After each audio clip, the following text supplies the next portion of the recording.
12 வருஷம் ஆச்சு ஜெயம் பண்ணி. 12 வருஷமும் 12 விதமான வாழ்க்கைகளை நாங்கள் பார்த்துட்டோம். நான் ரவியும் 12 விதமான மரியாதைகள், 12 விதமான கௌரவங்கள், வெற்றிகள், தோல்விகள் எல்லாத்தையுமே. அது எல்லாத்துக்கும் சேர்த்து கிடச்ச வருஷம் தான் 2015. முதல்ல ஒரு நல்ல கலைஞனுக்கு வந்து அண்ணன் தாயா வாழ்க்கை கொடுக்குறாங்கிற பட்டம் முதல்ல ஒழிஞ்சுது. அதில் பெரிய சந்தோஷம் எனக்கு. யாரை பார்த்து அண்ணன் வாழ்க்கை அவன் வாழ்க்கைன்னு, அவன்லாம் பேராண்மை பண்ணும்போது யார் அவன்? எம் குமரன் பண்ணும்போது யார்? ஜெயம் பண்ணும்போது எம் குமரன் திறமை இருக்குது, எம் குமரன் பண்ணும்போது பேராண்மை பண்ணுற திறமை இருக்குது. அப்பப்போ அதுக்கேற்ற மாதிரி வேலை செய்யணும்னு அது தன்மையை புரிஞ்சுக்கிட்டு, சரி என்ன சொன்னான் எங்கள் அண்ணனோட இது தெரியும், தனியார் ஒன்று ப்ரெஸ் மீட்டில் சொன்னான். இந்த தருணத்துக்காக நான் காத்துட்டு இருந்தேன் அவனை பற்றி சொல்கிறதுக்கு. அண்ணனும் யாரும் தேவையில்லை அவனுக்கு.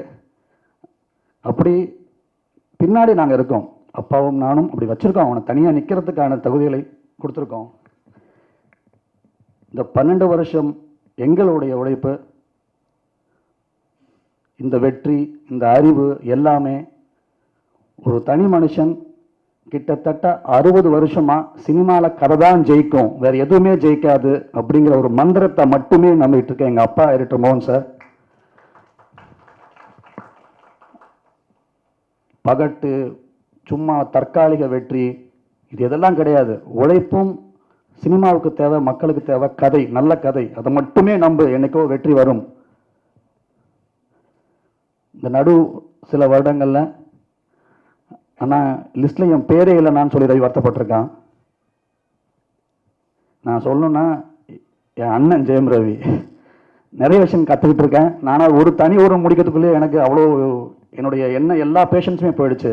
இந்த பூலோகம் மாதிரி ஒரு படத்தை நான் போன வருஷம் 2014 பிப்ரவரி மாதம் பார்த்தேன், இந்த ஃபினிஷ் ப்ராடக்டை. அந்த உடைப்பை 1.5 வருடம் முன்னாடி காப்பியாக பார்த்துட்டு, ஒரு 2 வருடம் முன்னாடி காப்பியாக பார்த்து, அதாவது 4 வருஷமாக உழைச்ச ஒரு உழைப்பு, 2 வருஷமாக பொட்டியில் கிடக்கிற உழைப்பை தாங்கிட்டதுக்கு உண்மையிலே ஹேட்ஸ் ஆஃப். பொறுமைனா என்ன நான் அவன்கிட்ட வந்து கற்றுக்கிட்டு இருக்கேன்.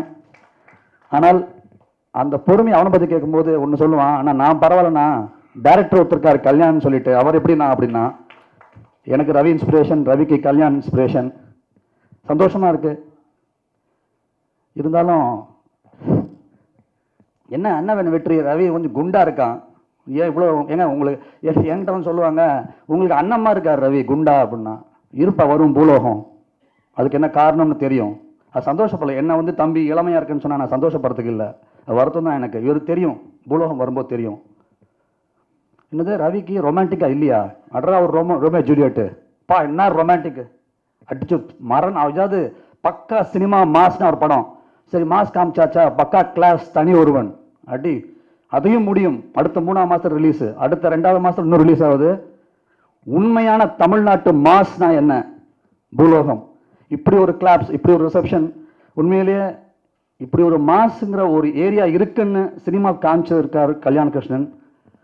உண்மையான மாஸ் என்ன, அடித்தட்டு மக்கள் என்ன, அவங்க உணர்வுகள் என்ன, இன்னைக்கு வாழ்க்கை என்னன்னு சொல்லிட்டு தெரியல. எனக்கே வந்து எங்கேருந்தோ நான் பூலோகத்தை பார்த்தா இன்ஸ்பயர் ஆகிருப்பேன்னு தோணுது எனக்கு, தனி ஒரு எமோஷன் பார்க்கும்போது. ஏன்னால் நான் சொல்கிறேன், கதையே நான் வந்து 2009-10 எனக்கு 10லேயே கதை கேட்டாச்சு. அதுலேருந்து இன்ஸ்பிரேஷன் வந்திருக்கலாம் எனக்கு, இதை நான் மனப்பூர்வமாக நான் ஒத்துக்கிறேன். அது ஏன்னா இந்த கார்பரேட் ஃபீல்டு, இந்த எல்லாம் அழுத்தம். இன்னைக்கு உண்மையான வில்லன் யார் வந்திருக்கலாம், ரொம்ப சந்தோஷம் எனக்கு. வந்திருந்தால் அதோட எனக்கு சந்தோஷம் கிடையாது. நான் வந்து பேசிட்டே இருப்பேன் நிறைய விஷயங்கள். ரவி ரவி ரவி, இது ரவிக்கான விழா. எவ்வளோ ஒரு மனப்பூர்வமான சந்தோஷம். ரவி எண்ணில் ஆரம்பித்து நிறைய பேருக்கு உதாரணமாக வந்துட்டு இருக்க, பொறுப்பாயிரு. நிறைய பேர் டேய் பாடுறா கரெக்டாக வந்தான், எத்தனை ஹீரோஸுக்கு இந்த வருஷம் அவன் ஹீரோ தான்டா, இந்த ரவியை காண்டா, இந்த வருஷம் வந்தாண்டா இல்லை பொறுமையாக, நமக்குன்னு டைம் வரும்னு அந்த பொறுமை. அதாவது அட்டப்படத்தில் மீடியாவில் போடுறதுக்கு ஃபஸ்ட் டே ஓப்பனிங் கலெக்ஷன் வேணும், ஆனால் உள்ளே போடுற விமர்சனத்துக்கு கதை தான் வேணும்.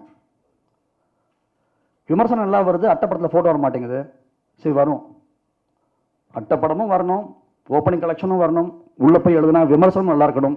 அது சாதிச்சிருக்கான் ரவி. இன்னைக்கு ரொம்ப சந்தோஷமாக இருக்கு.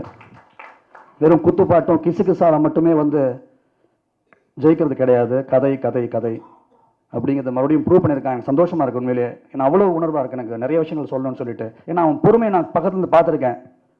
எனக்கு வரும்ண்ணா. அதனால ரவி மீண்டும் சொல்கிறேன், எல்லாரும் உங்கள் லைஃப் ஜேர்னியை பார்த்துட்டு இருக்காங்க. எல்லாருக்கும் நிறைய பேர் உதாரணமாக இருக்க நீ. கண்டிப்பாக இன்னும் நல்ல உதாரணமாக 2016, 17 உன் வாழ்க்கை ஃபுல்லாக இருக்கணும். நான் அப்பாவும் கூட இருக்கோம், இன்னும் பல அண்ணன்கள் கூட இருக்காங்க, லக்ஷ்மண், கல்யாணம் எல்லாம் நாங்களாம் இருக்கோம். Thank you all.